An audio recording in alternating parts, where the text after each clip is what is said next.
Stadium সংস্কারের জন্য প্রতিবারই এএফসি থেকে অর্থ পায় বাফুফে, তবে সেটা খুব বেশি নয়। এবার মালয়েশিয়ার কুয়ালালামপুরে এএফসির ৩৫তম কংগ্রেসে বাফুফের নতুন কমিটির এই সফরে এসেছে দারুণ খবর।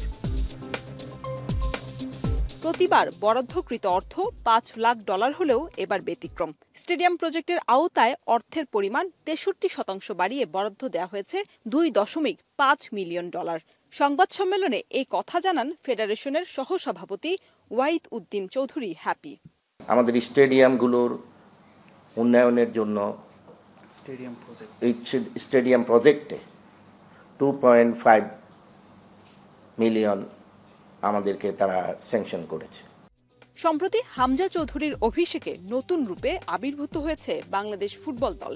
এএফসি এশিয়ান কাপে বাছাই পর্বের ম্যাচে ভারতের সঙ্গে 0-0 ড্র করায় ফিফা র্যাঙ্কিংয়েও 2 ধাপ এগিয়ে বর্তমানে আছে 183-তে। কুয়ালালামপুরে অনুষ্ঠিত কংগ্রেসে র্যাঙ্কিংয়ের উন্নতি সহ বাফুফের সার্বিক কার্যক্রমে সন্তুষ্ট এএফসি। আমাদের প্রেসিডেন্ট এএফসির প্রেসিডেন্টের সাথে 1-to-1 কথা বলেছেন আমাদের বিভিন্ন প্রজেক্ট নিয়ে